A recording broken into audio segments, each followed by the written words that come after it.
Hello and welcome to IMS Academy. This is your Nitin Bhaiya and today we are going to start the chapter life process which is one of the most important chapter of biology. चलिए, तो बच्चों आप मुझे सोच के बताओ life process आप किसको कहोगे?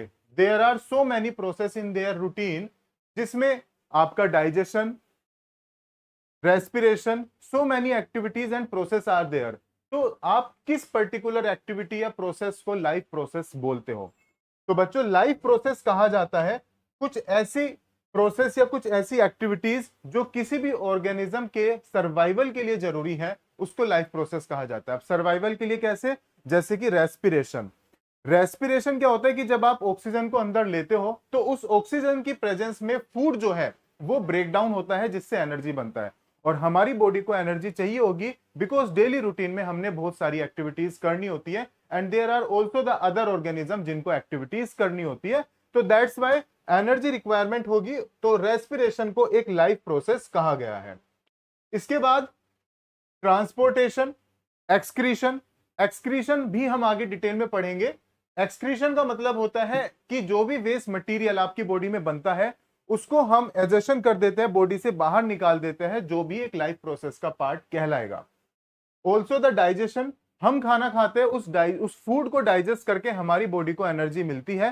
तो digestion is also the part of the life process या also can be consider as a life process. तो देख सकते हैं सभी life process are the basic process in the organism which are necessary for the maintaining the life. किसी भी organism की maintenance के लिए या उसकी लाइफ के मेंटेनेंस के लिए ऐसी प्रोसेस जो बहुत ज्यादा जरूरी है उन्हीं को क्या कहा गया है? लाइफ प्रोसेस कहा गया है. उसमें एग्जांपल न्यूट्रिशन आप ले सकते हैं. It is the process of taking the food and its utilisation.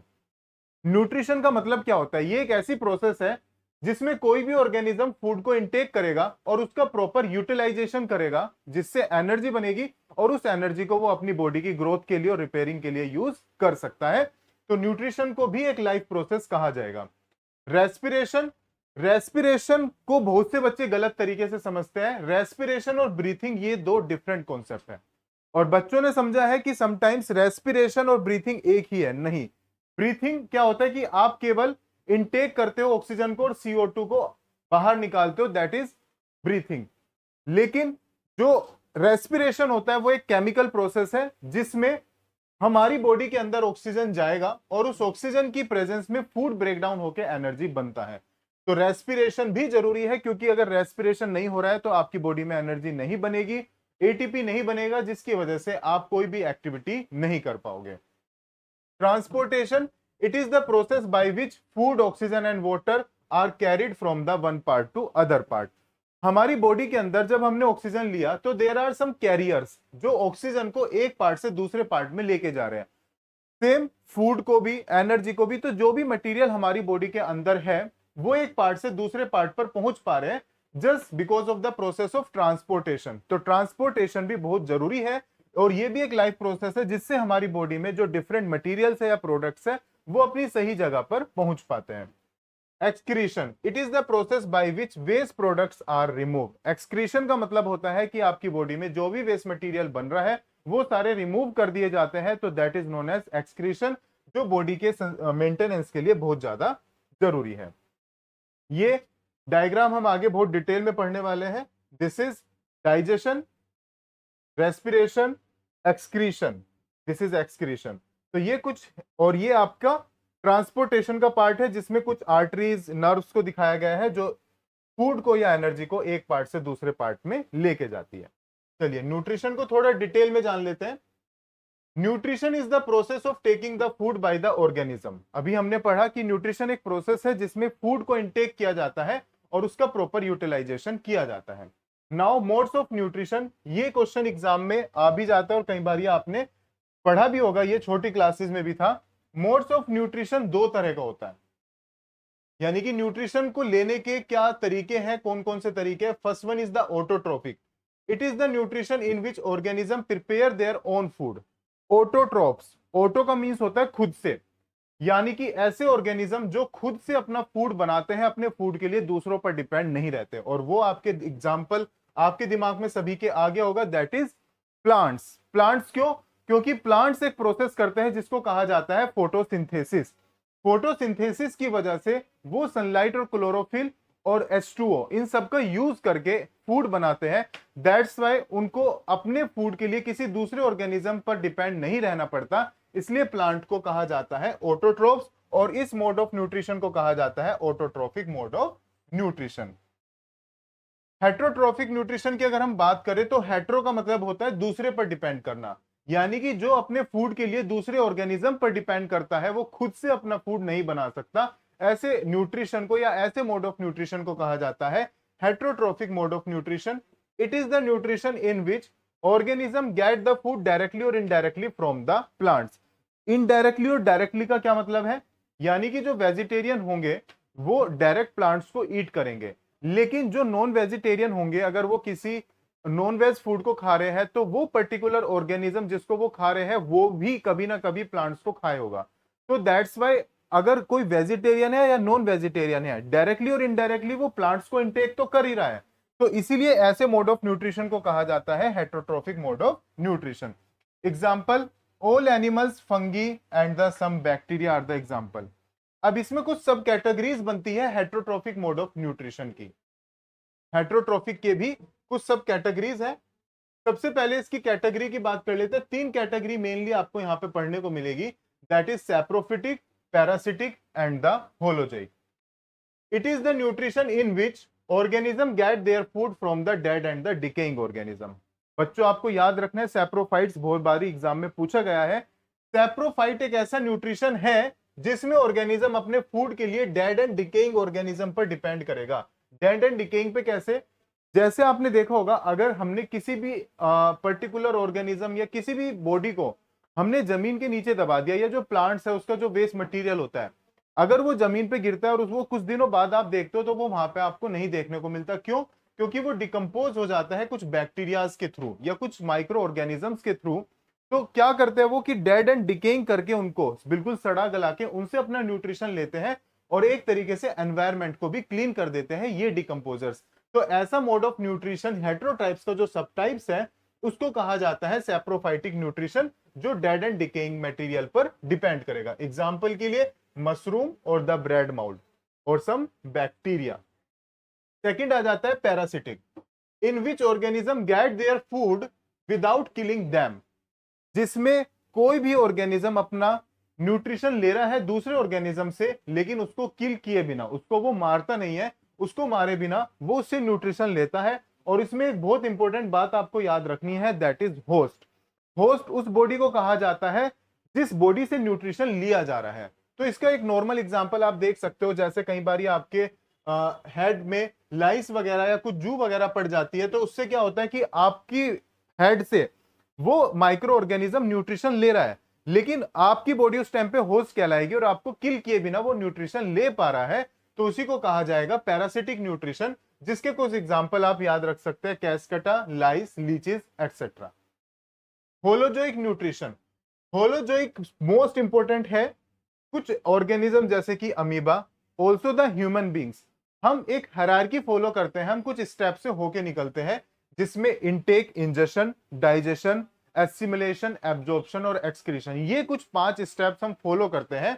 तो जो एक पर्टिकुलर हायरार्की फॉलो करेगा उस मोड ऑफ न्यूट्रिशन को कहा जाता है होलोजोइक न्यूट्रिशन, जिसमें बर्ड्स, फिशेस, ह्यूमंस ये सभी आपके एग्जांपल्स आ जाते हैं। चलिए, सबसे इंपॉर्टेंट जो इसमें है न्यूट्रिशन के अंदर प्लांट्स वाले केस में वो है फोटोसिंथेसिस, उसकी कुछ डेफिनेशंस, रिएक्शंस और उससे जुड़े कुछ इंपॉर्टेंट पॉइंट्स। चलिए, फोटोसिंथेसिस आई थिंक कि सभी बच्चों को पता है, आप छोटी क्लासेस से पढ़ते आ रहे हो। क्या होता है फोटोसिंथेसिस, रिकॉल करिए सभी ध्यान से। यस, फोटोसिंथेसिस एक प्रोसेस है जिसमें प्लांट्स कार्बन डाइऑक्साइड यानी कि CO2, वाटर का यूज करके सनलाइट की प्रेजेंस में अपना खाना बनाते हैं। और एक इंपॉर्टेंट पॉइंट आप सभी को मुझे बताना है, what is the site of photosynthesis. Site क्या होगी फोटोसिंथेसिस की, जो कई बार एग्जाम में 1 मार्कर में पूछ भी लेते हैं। साइट का मतलब है कि फोटोसिंथेसिस मेनली प्लांट्स के किस पार्ट में हो रहा है, बताइए सभी। Yes, that is leaves. Leaves में होता है फोटोसिंथेसिस, क्योंकि क्लोरोफिल एक ऐसा ग्रीन पिगमेंट है जिसकी प्रेजेंस बहुत ज्यादा रिक्वायर्ड है फोटोसिंथेसिस को करने के लिए। और ये कहां पाया जाता है, ये लीव्स पर ही पाया जाता है। इसलिए जो फोटोसिंथेसिस होगा वो हमेशा कहां पर होगा, लीव्स पर ही होगा। इसके बाद फूड प्रिपेयर्ड इज कार्बोहाइड्रेट्स, जो खाना बनेगा उसको कार्बोहाइड्रेट्स कहा जाएगा, जो स्टोर हो जाएगा किसकी फॉर्म में, स्टार्च की फॉर्म में। याद रखने हैं ये सारे पॉइंट्स आपको, स्टार्च की फॉर्म में वो स्टोर होगा और जो बनेगा उसको क्या कहा जाएगा, कार्बोहाइड्रेट, जिसको ग्लूकोज भी आप कहते हो, C6H12O6 जिसका फॉर्मूला कई बारी लिखते हो। नाउ इक्वेशन ऑफ फोटोसिंथेसिस, ये सभी को याद करनी है। कार्बन डाइऑक्साइड, ये एक बैलेंस्ड इक्वेशन है, इसमें आप देखोगे कि CO2 से पहले 6 लगा है, तो इसको बैलेंस करके दिखाया है। जैसे हमने केमिकल रिएक्शन चैप्टर के अंदर पढ़ा था कि law of conservation of mass को फॉलो करते हुए हमें हमेशा बैलेंसिंग करनी होती है, और ऐसी इक्वेशन को बैलेंस्ड इक्वेशन कहा जाता है। उसके बाद वाटर, ये एरो के ऊपर आप वो चीजें लिख सकते हो जो रिक्वायर्ड होती है उस रिएक्शन को करने के लिए। जैसे फोटोसिंथेसिस को करने के लिए सनलाइट चाहिए ही होगी और क्लोरोफिल की प्रेजेंस भी जरूरी होगी। तो ये जितनी भी चीजें होती है जो रिक्वायर्ड है उस प्रोसेस के लिए, इसको आप क्या लिख सकते हो, एरो के ऊपर लिख सकते हो। यहां पे बनेगा कार्बोहाइड्रेट जिसको ग्लूकोज कहा जाता है, then water and then CO2। CO2 as a by product, as a waste material body से बाहर निकल जाती है। Now process of photosynthesis, photosynthesis की प्रोसेस में क्या क्या चीजें बताई गई है देखिए। फोटोसिंथेसिस मेनली 3 स्टेप्स में होगा। First one is absorption, light energy का एब्जॉर्प्शन होगा क्लोरोफिल के थ्रू। सेकंड है कन्वर्जन, लाइट एनर्जी कन्वर्ट होगी केमिकल एनर्जी में, और ये केमिकल एनर्जी क्या कहलाता है, प्लांट्स के लिए फूड कहलाता है। और फिर बाद में यही स्प्लिट अप होके वाटर मॉलिक्यूल और हाइड्रोजन और ऑक्सीजन ये सब निकालता है। Third, reduction of the carbon dioxide by the hydrogen to form carbohydrates, CO2 का रिडक्शन होगा बाई हाइड्रोजन, और जिससे क्या बनेगा, कार्बोहाइड्रेट्स बनेगा। कार्बोहाइड्रेट्स ऑलरेडी मैंने आपको बताया C6H12O6, इसको कार्बोहाइड्रेट्स कहा जाता है। रिडक्शन का मतलब आप ऑलरेडी पढ़ चुके हो, रिडक्शन का मतलब क्या होता है, या तो ऑक्सीजन का हटना या फिर हाइड्रोजन का जुड़ना। अब CO2 में क्या होगा कि जो ऑक्सीजन है वो ऑक्सीजन वहां से हट जाएगी, और ऑक्सीजन हटेगी तो ऐसी प्रोसेस या ऐसी रिएक्शन को रिडक्शन कहा जाता है। केमिकल रिएक्शन के अंदर आपने जो चैप्टर है केमिस्ट्री का वो आपने पढ़ा है, तो वो आपको याद रखना है कि रिडक्शन का मतलब है ऑक्सीजन का हटना यहाँ पे, और ऑक्सीजन हटके यहां से वो कार्बन जो है किस में कन्वर्ट हो जाता है, कार्बोहाइड्रेट्स में कन्वर्ट हो जाता है। ये थर्ड पॉइंट इंपॉर्टेंट है, यहां से एग्जाम में क्वेश्चंस बनते हैं, तो सभी को ये सारे रिकॉल करने हैं। और कोई भी आपका डाउट है तो कमेंट बॉक्स में आप लिख सकते हैं। और ये इक्वेशन भी याद करनी है, 6CO2 plus water tends to carbohydrates water and oxygen. चलिए, ये डायग्राम है, सन जिससे एनर्जी मिलेगी प्लांट्स को, सन एनर्जी सनलाइट की प्रेजेंस में ही फोटोसिंथेसिस हो सकता है। प्लांट्स साइट ऑफ फोटोसिंथेसिस ये कहलाएगी आपका लीव्स। चलिए, नाउ ऑक्सीजन, इसमें आप देखोगे एरो बाहर को लगाया क्योंकि फोटोसिंथेसिस के दौरान जो ऑक्सीजन है वो बाहर निकलती है। CO2 इनटेक कर रहे हैं ये फोटोसिंथेसिस में, और जो रूट्स है, तो सोइल के अंदर जो वाटर होता है वो वाटर जो है रूट्स के थ्रू जो है वो प्लांट्स में ऊपर पहुंचा दिया जाता है, जो रिक्वायरमेंट रहती है जिसकी फोटोसिंथेसिस प्रोसेस को करने के लिए। और ग्लूकोज इज फॉर्म्ड, जो मेन प्रोडक्ट है ग्लूकोज वो इस फोटोसिंथेसिस प्रोसेस में बनेगा। चलिए बच्चों, अब ये आपकी एनसीईआरटी अगर आप ओपन करोगे तो ये डायग्राम आपको देखने को मिलेगा, जिसको कई बार हम लाइटली ले लेते हैं और इसको प्रिपेयर करके नहीं जाते। ये बहुत इंपॉर्टेंट डायग्राम है जो आपको करना ही करना है। ये एक इंटरनल व्यू दिखाया गया है एक लीव्स के अंदर, जो जैसे मैंने अभी आपको बताया कि क्लोरोफिल जो है जो कि ग्रीन कलर का पिगमेंट होता है, देख सकते हैं सभी यहां पर, chlorophyll are the green pigment present in the leaves. Green colour का एक पिगमेंट होता है जो कि लीव्स में पाया जाता है। If we observe a cross section of the leaf under the microscope, अगर एक पर्टिकुलर एरिया को आपने क्रॉस किया और उसको आपने माइक्रोस्कोप से देखा लीव्स के पार्ट को, तो आपको कुछ ये चीजें दिखाई देगी। We can see that it is containing the green dot like structures called the chloroplast. इसमें कुछ ग्रीन डॉट लाइक स्ट्रक्चर आपको दिखाई देगी जिनको क्लोरोप्लास्ट कहा जाता है, और इन क्लोरोप्लास्ट के अंदर ही क्या होता है, क्लोरोफिल होता है। अब देखिए आप ये वाली स्ट्रक्चर को ध्यान से, गार्ड सेल्स आपको दिखाई देंगे। गार्ड सेल्स हमने ऑलरेडी एक बार 9th क्लास में भी पढ़ा था, अगर आपको याद होगा।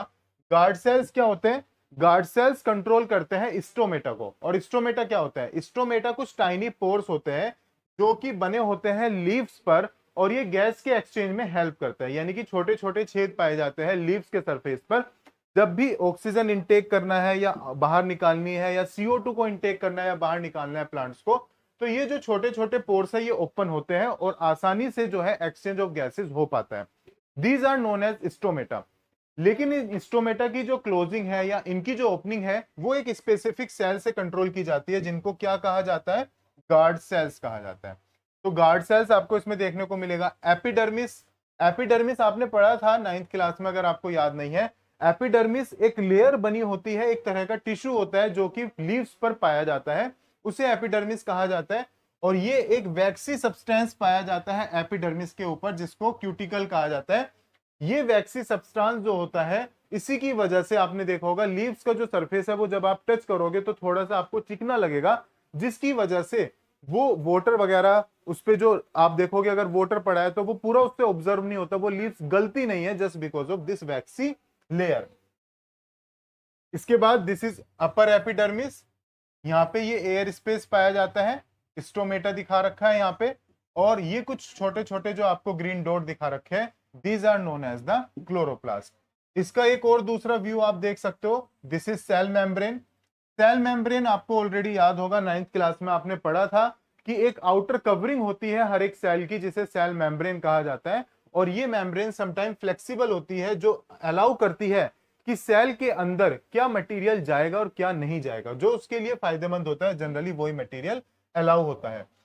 सेल्यूलोज की बनी एक सेल वॉल भी पाई जाती है प्लांट्स पे, क्योंकि ये एक एक्स्ट्रा कवरिंग और एक एक्स्ट्रा प्रोटेक्शन प्रोवाइड करती है, जबकि ये सेल वॉल एनिमल सेल में नहीं पाई जाती। वैक्यूल पाया जाता है और वैक्यूल मेम्ब्रेन दिखा रखी है यहाँ पे। और ये जो ग्रीन डॉट है इसी को क्या कहा गया है? क्लोरोप्लास्ट कहा गया है, जिसमें क्या प्रेजेंट रहेगा? क्लोरोफिल प्रेजेंट रहेगा। और ये न्यूक्लियस है, एंड दिस पर्टिकुलर फ्लूइड ये पूरा सेल के अंदर जो भरा होगा उसको क्या कहा जाएगा? साइटोप्लाज्म कहा जाएगा। सभी को डायग्राम की स्टडी सही से करनी है, क्योंकि यहां से क्वेश्चंस बनते हैं। कई बार क्या होगा कि आपके एग्जाम में आपको क्वेश्चन ऐसे देखने को मिलेगा कि डायग्राम आया और इसमें मार्क करके ABCD कुछ पॉइंट्स लिख दिए, और उन्होंने कहा अब आप A का क्या मतलब है, B क्या है, C क्या है, इनका मीनिंग बताओ। तो कुछ इस तरीके से क्वेश्चंस पूछ लिए जाते हैं, तो इनका स्टडी आपके लिए बहुत ज्यादा जरूरी है। चलिए नेक्स्ट क्वेश्चन पे आ जाते हैं। ऑलरेडी ये डायग्राम हम पढ़ चुके हैं, ये वाला भी हम देख चुके हैं। चलिए अब आ जाते हैं इस पे, स्टोमेटा। स्टोमेटा जैसे अभी मैंने आपको बताया, these are the tiny pores present on the leaves. Leaves पर पाए जाने वाले कुछ छोटे छोटे छिद्र या टाइनी पोर्स जो कि गैस के एक्सचेंज में हेल्प करते हैं, उन्हीं को क्या कहा गया है? स्टोमेटा कहा गया। बहुत इंपॉर्टेंट टॉपिक है मेरे बच्चों, सभी को ध्यान से स्टोमेटा समझना है। और बहुत सिंपल सी डेफिनेशन है, बहुत ज्यादा टफ भी नहीं है।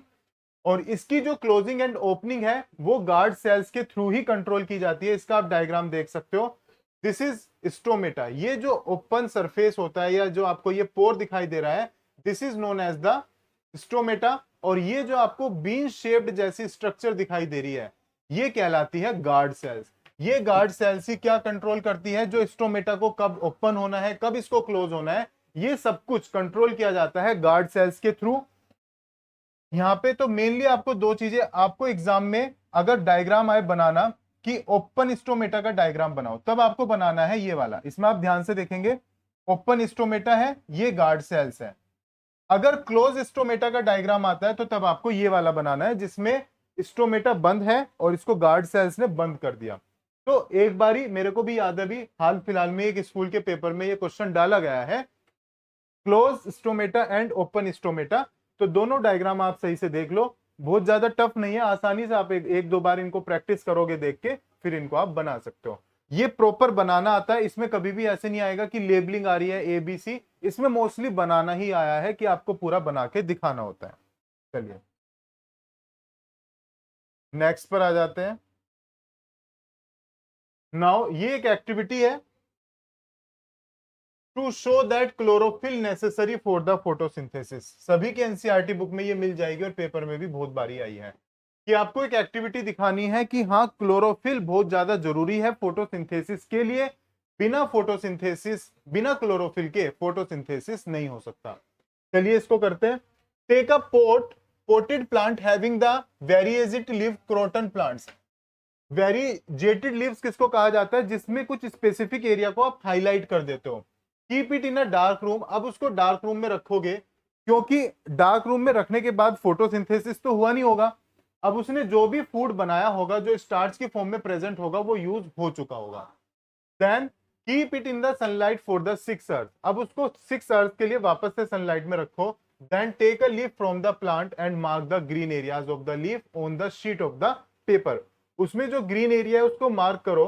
Then dip the leaf in the boiling water to make it soft. इसको पानी में बॉइल करो जिससे ये सॉफ्ट हो जाएगी, और फिर इसको अल्कोहल में डिप करो and heat in the water to decolourise it. जिससे अल्कोहल में इसको डिप करने के बाद हीट करने से पानी के अंदर ये डीकलराइज हो जाती है और क्लोरोफिल सारा निकल जाता है। Then wash the leaf in the water. उसको वापस से पानी में एक बार धो लो और डाइल्यूट आयोडीन सॉल्यूशन इसके ऊपर डालो। ये इंपॉर्टेंट याद रखना, ये वर्ड भी पूछा जाता है कि वो कौन सा सॉल्यूशन है जो हम यूज करते हैं, iodine. It will be seen that only the green part of the leaf turns blue black. जो उसका ग्रीन पार्ट था केवल वो ही ब्लू ब्लैक में कन्वर्ट हुआ है। This shows that chlorophyll is necessary for the photosynthesis. तो इसलिए जरूरी है कि हाँ, ग्रीन वाला पार्ट ही जो है ब्लू ब्लैक में कन्वर्ट इसलिए हो रहा है क्योंकि वहीं पर ही फूड बना होगा, और ग्लूकोज जो है वो स्टार्च से रिएक्ट करने पर, तो आयोडीन से रिएक्ट करने पर किस में कन्वर्ट हो जाएगा? ब्लू ब्लैक में कन्वर्ट हो जाएगा। तो ये सभी को करनी है, आसान है बहुत ज्यादा, और सही से इसकी प्रैक्टिस करनी है। ये एक्टिविटी पूछी जाती है एग्जाम के अंदर। चलिए, अमीबा। सबसे पहला क्वेश्चन, अमीबा क्या है, जो एमसीक्यू में आता है। अमीबा एक बैक्टीरिया है या प्रोटोजोआ है या वायरस है? तो इसका आंसर है प्रोटोजोआ। अमीबा एक प्रोटोजोआ है जो कि एग्जाम में पूछा गया है, तो ये भी आपको याद रखना है। और ये जो होता है बेसिकली कौन सा मोड ऑफ न्यूट्रिशन करता है? Holozoic. Holozoic mode of nutrition हमने बताया अभी 5 स्टेप से होके जाएगा। इनटेक, एसिमिलेशन, एब्जॉर्प्शन, डाइजेशन और एक्सक्रीशन। ये मेनली 5 स्टेप्स होते हैं एक ऑर्डर में। सबसे पहले इंजेशन होगा, then digestion, then assimilation, absorption and excretion. तो इसमें कुछ स्पेसिफिकली चीजें आपको देखने को मिलेगी। अगर सबसे पहले हम बात करें इसमें, यूनिसेलुलर और मल्टी सेलुलर दो तरह के ऑर्गेनिज्म आपने पढ़े हैं। जो एक सेल से मिलकर बनता है उसे यूनिसेलुलर कहा जाता है, और जो मल्टीपल सेल से मिलकर बना होता है, यानी कि एक से ज्यादा सेल से मिलकर जो बना होता है, उसे मल्टी सेलुलर ऑर्गेनिज्म कहा जाता है। अमीबा एक यूनिसेलुलर ऑर्गेनिज्म है जो कि पानी के अंदर पाया जाता है। It takes food by the finger like projection called the pseudopodia. ये बहुत इंपॉर्टेंट है बच्चों, स्यूडोपोडिया। स्यूडोपोडिया क्या है? एक फिंगर जैसा, आप देखें यहाँ पे एक फिंगर ये और एक ये, फिंगर जैसा प्रोजेक्शन दिखता है। ऐसा लगता है कि जैसे दो फिंगर के बीच में जो स्पेस बनता है, कुछ इस तरह का एक पैटर्न बनेगा, और इसी पैटर्न को क्या कहा गया है? स्यूडोपोडिया कहा गया है। तो स्यूडोपोडिया एक ऐसी जगह बनती है यहाँ पे जिसके अंदर फूड जाएगा और फिर फाइनली वो अमीबा के अंदर पहुंच जाएगा। तो क्वेश्चन यहां से बनता है कि किस तरीके से अमीबा जो है वो फूड को इंटेक करता है। तो आपको उसमें बताना है कि finger like projection known as the pseudopodia, इसके थ्रू वो खाना जो है एनगल्फ कर लेगा स्यूडोपोडिया अमीबा, और उसके अंदर ये फूड चला जाएगा। फिर फाइनली ये फूड को पूरा ब्रेक डाउन करके इससे जितना भी न्यूट्रिशन है लेने के बाद जो भी वेस्ट मटेरियल है, वापस से वो वेस्ट मटेरियल यहाँ से जो इसकी मेम्ब्रेन है वो थोड़ा फटेगी, और इसमें से जो वेस्ट मटेरियल है वो बाहर निकल जाएगा। तो अमीबा का डायग्राम भी कई बार एग्जाम के अंदर पूछा गया है, तो ये भी सभी को करना है इसकी विद डायग्राम। ये डायग्राम के साथ आपको प्रैक्टिस करना है। And forms a food vacuole. Food vacuole जो बनेगा अमीबा के अंदर, उसके अंदर जाके ये जो खाना है ये ब्रेक डाउन होना स्टार्ट होगा। Inside the food vacuole food is digested. Food जो है वो डाइजेस्ट होगा वैक्यूल के अंदर एंड एब्जॉर्ब, और एब्जॉर्ब कर लिया जाएगा। The undigested food is then sent out through the surface of the cell। और जो भी अनडाइजेस्टेड फूड होगा जो कि बॉडी ने, अमीबा की बॉडी ने एब्जॉर्ब नहीं किया या उसकी इस सेल ने, तो वो सारा यहां से बाहर निकाल दिया जाएगा। और यूनिसेलुलर यानी कि केवल एक ही सेल का मिलकर ये बना होता है। This is amoeba diagram. इसमें बीच में ये न्यूक्लियस दिखाया गया है। This is food particle. ये फूड पार्टिकल यहाँ पे स्यूडोपोडिया एक ओपनिंग बनेगा, उसके अंदर ये जाएगा, फिर ये पूरा एनगल्फ कर लेगा अमीबा इसको। फूड वैक्यूल के अंदर जाके ये फूड पार्टिकल डाइजेस्ट होना स्टार्ट होगा, और फाइनली अमीबा को न्यूट्रिशन मिलेगा और जो भी वेस्ट मटेरियल है वो बाहर निकाल दिया जाएगा। इसमें भी आप देख सकते हैं, this is nucleus, this is food particles. ये सूडोपोडिया एक जगह बनी, खाना अंदर गया, फूड वैक्यूल के अंदर डाइजेस्ट हुआ और जो भी वेस्ट मटेरियल था वो बाहर निकाल दिया गया। तो इस तरीके से आपको ये सारे स्टेप्स करने हैं। इसमें आप यहाँ पे एक्सक्रीशन लिख सकते, एक्सक्रीशन मेरे बच्चों। ठीक है, तो सभी एक बार डायग्राम देख लो ध्यान से, और इसको सभी को ये डायग्राम साथ साथ जब आप ये वीडियो देख रहे हो तो टेक अ रफ नोटबुक और साथ साथ इन डायग्राम को, वीडियो को पॉज करके आप इनको बना के देखो, साथ साथ प्रैक्टिस करके देखो, क्योंकि ये भी लेबल करना नहीं आता, ये भी प्रॉपर बनाना ही आता है। चलिए अब आ जाते हैं नेक्स्ट पार्ट पे, न्यूट्रिशन इन ह्यूमन बींग्स, जहां से बहुत सारे क्वेश्चंस बनते हैं। चलिए, nutrition in human beings takes place in the digestive system. एक प्रॉपर डाइजेस्टिव सिस्टम है जिसके अंदर सारा प्रोसेस होता है। It consist of alimentary canal. Alimentary canal किसको कहा जाता है? वो सारे पार्ट जो डाइजेशन में हेल्प करते हैं। तो ये माउथ से स्टार्ट होके और एनस तक जाती है, ये पूरा एक एलिमेंट्री कैनाल कहलाता है। चलिए, there are also some glands, कुछ ग्लैंड्स भी पाए जाते हैं which produce the enzymes. Enzymes क्या होते हैं? एंजाइम्स कुछ माइक्रोस्कोपिक ऑर्गेनिज्म होते हैं, बहुत छोटे छोटे ऑर्गेनिज्म जो डाइजेशन में हेल्प करते हैं, जो खाने को ब्रेक डाउन करने में हेल्प करते हैं। और ग्लैंड्स पाई जाती है, जैसे सलाइवरी ग्लैंड्स होती है जो सलाइवा प्रोड्यूस करती है, जो खाने को सॉफ्ट बनाती है, जिससे आसानी से आप उसको एनगल्फ कर सकते हो। तो ये सब कुछ चीजें हम आगे डिटेल में पढ़ने वाले हैं। And this break down the food into the smaller molecules, और इन सभी की हेल्प से हमारा खाना बहुत छोटे छोटे पार्टिकल्स में ब्रेक डाउन हो जाता है। The main organ of the digestive are the mouth, oesophagus. Oesophagus से जो क्वेश्चन बनता है सबसे ज्यादा, वो इसका नाम पूछ लेते हैं। ओसोफेगस को फूड पाइप भी कहा जाता है। Stomach, small intestine, large intestine और एनस, ये पार्ट्स है डाइजेस्टिव सिस्टम के।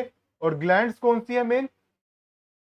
Salivary glands, gastric glands, liver, pancreas and the intestinal glands. अब देखिए, ये आपका पूरा एक एलिमेंट्री कैनाल यहाँ पे अलग से दिखाया गया है। माउथ से स्टार्टिंग होगी, फिर यहाँ पे ये आपका फूड पाइप जाएगा। फूड पाइप में जाने के बाद यहाँ पे जे शेप जैसा स्ट्रक्चर आपको दिखाई देगा, जिसको स्टमक कहा जाता है। लीवर होगा साइड में, इसी के जस्ट नीचे लीव जैसा स्ट्रक्चर जो कि पैनक्रियाज होता है, जो इंसुलिन बनाता है। देन स्मॉल इंटेस्टाइन, जो कि काफी लेंथ में 6 to 9 मीटर होती है, लेकिन ये बहुत ज्यादा फोल्ड फॉर्म में होती है, तो इसलिए ये यहाँ पे आपको स्ट्रक्चर कुछ इस तरह का देखने को मिलेगा। देन लार्ज इंटेस्टाइन और फाइनली एनस, और जो भी एनस से हमारा जो वेस्ट मटेरियल बॉडी के अंदर बना है वो बाहर निकल जाता है। चलिए, एक लेबल डायग्राम आप इसका देख सकते हैं सभी ध्यान से। तो एग्जाम में अगर इसको बनाना आता है, मोस्टली इसको लेबल करना भी आया है और बनाना भी आया है। अगर बनाना आता है तो जरूरी नहीं है कि आप इस तरह का एक आउटर स्ट्रक्चर भी दिखाओ, आप डायरेक्ट ये भी बना सकते हो। माउथ, जहां से खाना अंदर जाएगा बॉडी के। देन यहाँ पे पाया जाएगा स्लाइवरी ग्लैंड। स्लाइवरी ग्लैंड्स क्या प्रोड्यूस करता है? सलाइवा प्रोड्यूस करता है, जो कि खाने के साथ मिलकर उसको सॉफ्ट बना देता है और उसको इनगल्फ करना आसान हो जाता है। देन फेरेनिक्स, इसके बाद यहाँ पे ये फूड पाइप, जिसको ओसोफेगस भी कहा जाता है, इसके थ्रू खाना अंदर जाता है। देन यहाँ पे लीवर, लीवर हमेशा क्या बनाता है? Bile juice. बहुत इंपॉर्टेंट है, याद रखना है। Bile juice basic in structure होता है, यानी कि अल्कलाइन होता है, लीवर के थ्रू बनाया जाता है, जो कि गोल ब्लैडर में स्टोर हो जाता है और फिर डाइजेशन के टाइम पे गोल ब्लैडर से वो खाने को डाइजेस्ट, खाने में कुछ स्पेसिफिक चीजें, प्रोटीन्स वगैरह के डाइजेशन में हेल्प करता है। फिर यहाँ पे जे शेप जैसा स्ट्रक्चर जो आप ये देख रहे हो, this is known as stomach. इसी के जस्ट नीचे लीव जैसा स्ट्रक्चर होता है, जिसे पैनक्रियाज कहा जाता है। फिर यहाँ पे small intestine, then large intestine और फिर एनस। तो ये सारे कुछ इंपॉर्टेंट पॉइंट जो मैंने आपको बताया है, बेसिकली आप इन्हीं की तैयारी करना, यही सब कुछ एग्जाम में रिपीटेडली पूछे गए हैं। चलिए, ये थोड़ा बड़ा व्यू करके दिखाया गया है, सारा आप वापस से देख सकते हैं, और इसको एक बार ही सबको बना के भी देखना है। बनाने के लिए ये वाला जो डायग्राम है, ये वाला आप प्रैक्टिस कर सकते हैं, otherwise that is also simple और आपकी एनसीईआरटी में भी गिवन है, तो इसकी भी आप प्रैक्टिस कर सकते हैं। कोई भी डाउट्स आप पूछ सकते हैं। और फंक्शन आप सभी को याद रखने हैं इसमें, कि जो लीवर होता है वो बाइल जूस बनाता है, गोल ब्लैडर में स्टोर होता है, ओसोफेगस का दूसरा नाम फूड पाइप है, और पैनक्रियाज इंसुलिन सीक्रेट करता है, और सलाइवरी ग्लैंड सलाइवा प्रोड्यूस करता है। तो ये सारे पॉइंट्स आपको पता होना चाहिए, यहीं से एग्जाम में रेगुलर रिपीटेडली बहुत सारे क्वेश्चंस बने हैं। चलिए अब थोड़ा डिटेल में बात कर लेते हैं। सबसे पहला जो पार्ट होगा that will be mouth, alimentary canal का। माउथ जो होता है, the food is broken down, mouth के अंदर जो टीथ है उनकी हेल्प से फूड जो है वो ब्रेक डाउन किया जाएगा स्मॉलर पार्टिकल्स में, और फिर सलाइवा उसके साथ मिक्स होगा। सलाइवा जो होता है वो एक एंजाइम्स होता है उसके अंदर, जिसे सलाइवरी अमाइलेज कहा जाता है। ये बार भी क्वेश्चन कई बार पूछा गया है कि उस एंजाइम्स का नाम बताओ जो सलाइवा के अंदर पाया गया है, तो उसका नाम होता है salivary amylase, which converts the starch into sugar, जो कि स्टार्च से शुगर में कन्वर्ट कर देगा फूड को। Then food passes through the oesophagus, फिर एक पाइप होता है जिसे फूड पाइप भी कहा जाता है और ओसोफेगस भी, उससे खाना होते हुए स्टमक तक पहुंच जाएगा। इसके बाद फंक्शनिंग की बात करेंगे स्टमक की। The gastric glands produce the gastric juice which contains the enzymes pepsin, HCl and the mucus. ये बहुत ज्यादा इंपॉर्टेंट है। स्टमक के अंदर गैस्ट्रिक ग्लैंड्स पाया जाएगा जो कि कुछ गैस्ट्रिक जूस बनाता है। इस गैस्ट्रिक जूस के अंदर मेनली कुछ एंजाइम्स पाए जाएंगे जिसमें पेप्सिन होगा, एचसीएल होगा और म्यूकस होगा। तीनों का फंक्शन आपको बहुत ध्यान से देखना है क्योंकि यहां से क्वेश्चंस बनते ही बनते हैं। पेप्सिन, अभी आप सभी के अगर एग्जाम अगर आप देखोगे, आप सभी के स्कूल में P1 चल रहे होंगे, तो अगर आप P1 का अपना क्वेश्चन पेपर उठाओगे और ये चैप्टर अगर उसके अंदर आ रहा है, तो डेफिनेटली यहां से कुछ क्वेश्चंस आपको देखने को मिलेंगे। Pepsin breaks down the protein, एक तो ये आप याद रख सकते हो लिंक के लिए, P से पेप्सिन और P से प्रोटीन। चलिए, तो जो पेप्सिन है वो प्रोटीन के ब्रेकडाउन में हेल्प करता है। HCl जो है वो एक एसिडिक मीडियम बनाता है जिससे कि क्या होता है, पेप्सिन अच्छे से काम कर पाता है। तो HCl का जो मेन फंक्शन यहाँ पे ये है कि पेप्सिन को ज्यादा एक्टिव बनाना, या पेप्सिन का जो काम हो पा रहा है वो केवल किस मीडियम के अंदर हो पाएगा, एसिडिक मीडियम के अंदर। और मीडियम को एसिडिक बनाने का काम कौन करेगा, कोई एसिड ही करेगा। तो हाइड्रोक्लोरिक एक एसिड ही है और ये मीडियम को एसिडिक बनाता है जिससे पेप्सिन अपना काम कर पाता है, और उसका काम क्या होता है, प्रोटीन को ब्रेक डाउन करना। HCl का मेनली यही फंक्शन है। दूसरा फंक्शन उसका आप ये भी कह सकते हो कि समटाइम्स जब हमारे खाने के साथ कुछ ऐसे बैक्टीरिया थोड़ा स्मॉल क्वांटिटी में आ जाते हैं जो हमें नुकसान दे सकते हैं, तो उनको भी किल करने का काम HCl करता है। म्यूकस, अब आपकी बॉडी के अंदर HCl पाया गया, अब आपने चैप्टर पढ़ा होगा एसिड बेस एंड सोल्ट, अभी आपकी 10th क्लास में, अगर अभी नहीं पढ़ा आपने केमिस्ट्री में, तो आपने छोटी क्लासेस में भी पढ़ा होगा कि एसिड जो होता है उसमें HCl एक खतरनाक एसिड होता है और वो ऑलरेडी स्टमक के अंदर है, फिर भी आपको कई बार जो आपके स्टमक की वॉल्स है वो उनको जलन या आपको जलन महसूस क्यों नहीं होती, तो उसका रीजन ये है, म्यूकस जो होता है वो एक मोटी लेयर होती है जो कि स्टमक की दीवारों को प्रोटेक्ट करता है इस एसिड से, जिसकी वजह से आपको ये एसिड फील नहीं हो पाता from the action of acids. तो ये म्यूकस मेनली काम कर रहा है प्रोटेक्ट करने का स्टमक की वॉल्स को एसिड से, then food passes into the small intestine. तो इन तीनों का फंक्शन आपने देख लिया जो स्टमक के अंदर थे, ये अपना काम प्रॉपर करते हैं और उसके बाद जो फूड है वो कहां चला जाता है, स्मॉल इंटेस्टाइन के अंदर चला जाता है। चलिए बच्चों, इसके बाद आ जाते हैं upper part of the small intestine. Small intestine के अपर पार्ट को ड्यूडेनम कहा जाता है। इसका मेनली क्या काम होता है, the food is mixed with the bile juice from the liver, यानी कि इसमें क्या होगा कि लीवर ने जो बाइल जूस बनाया फूड उसके साथ मिक्स होगा, and pancreatic juice with the pancreas, और जो पैनक्रियाज है जो मैंने आपको बताया था कि स्टमक के नीचे ही पाया जाता है, जो कि लीव जैसा स्ट्रक्चर है, वो पैनक्रियाटिक जूस बनाता है। बाइल्स मेनली क्या काम करता है, वो फैट्स को, बहुत इंपॉर्टेंट है, इस एक पैराग्राफ के अंदर आपको आपके क्वेश्चन पेपर के अंदर बोर्ड में बहुत सारे क्वेश्चंस देखने को मिलते हैं, तो ये सभी को बहुत ज्यादा ध्यान से देखना है। बाइल क्या काम करेगा, वो ब्रेक डाउन करता है फैट्स को स्मॉलर ग्लोब्यूल्स में, और जो पैनक्रियाटिक जूस है वो उसके अंदर ट्रिप्सिन और लाइपेज पाया जाता है। ट्रिप्सिन एंड लाइपेज तो आपको रट लेना है कि ट्रिप्सिन का काम है प्रोटीन को डाइजेस्ट करना। अब आपको कंफ्यूजन हो रहा होगा कि सर पेप्सिन भी प्रोटीन को डाइजेस्ट करता है और ट्रिप्सिन भी, पर इसमें डिफरेंस ये है कि जो पेप्सिन करता है वो एसिडिक मीडियम में करता है और स्टमक के अंदर, जबकि जो ट्रिप्सिन है वो इंटेस्टाइन के अंदर करता है, स्मॉल इंटेस्टाइन के अंदर, लेकिन वो बेसिक मीडियम में करता है। और लाइपेज जो है वो फैट्स को ब्रेक डाउन करता है। नाउ स्मॉल इंटेस्टाइन के अंदर मेनली क्या होगा, the glands produce intestinal juice, कुछ इंटेस्टाइनल जूस बनता है इसके अंदर, उसमें एंजाइम्स पाए जाते हैं जो कि कार्बोहाइड्रेट्स को कन्वर्ट कर देते हैं ग्लूकोज में, फैट्स में और फैटी एसिड्स में। यहां से क्वेश्चन कैसे बनता है आपका, पूछ लेते हैं कि जो कार्बोहाइड्रेट्स बना, ब्रेक डाउन हुआ, वो किन किन में हुआ। तो आपको ग्लूकोज, फैट्स और फैटी, तो आपको लिखना है कि कार्बोहाइड्रेट्स ग्लूकोज में, फैट्स फैटी एसिड्स में और ग्लिसरॉल प्रोटीन में। ये आपको याद रखना है कि कार्बोहाइड्रेट्स ग्लूकोज में, फैट्स जो बनता है वो डाइजेस्ट होता है फैटी एसिड्स, और ग्लिसरॉल एंड प्रोटीन्स जो होता है वो एमिनो एसिड में। ये भी एक पूछा गया था अभी एक क्वेश्चन पेपर के अंदर कि जो प्रोटीन्स है उसका फाइनल प्रोडक्ट जो बनेगा वो क्या होगा, तो उसका आंसर होता है अमीनो एसिड की। प्रोटीन जो है वो फाइनली ब्रेक डाउन होकर अमीनो एसिड में कन्वर्ट हो जाते हैं। The walls of the small intestine has the several finger projections। ये भी बहुत इंपॉर्टेंट पॉइंट है कि स्मॉल इंटेस्टाइन का स्ट्रक्चर अंदर से फिंगर जैसे कुछ प्रोजेक्शंस उसमें पाए जाते हैं जिसको विलाय कहा जाता है। और इन विलाय का जो मेन काम होता है, ये सरफेस एरिया को बढ़ाने का काम करती है जिससे एब्जॉर्प्शन बहुत ज्यादा अच्छे से हो पाता है। चलिए, लार्ज इंटेस्टाइन की अगर हम बात करें तो लार्ज इंटेस्टाइन में जब खाना जाएगा तो मेनली अगर उस फूड के अंदर अभी थोड़ा बहुत पानी बचा हुआ है तो वो वाटर एब्जॉर्ब हो जाएगा और जो वेस्ट मटेरियल है वो फाइनली एनस के थ्रू बॉडी से बाहर निकाल दिया जाएगा। तो ये था बच्चों पूरा प्रॉपर डाइजेशन ह्यूमन बॉडी के अंदर, जो कि एग्जाम में इस पर्टिकुलर अगर आप पेज को देख पा रहे हो तो आपको नंबर ऑफ क्वेश्चंस देखने को मिलेंगे।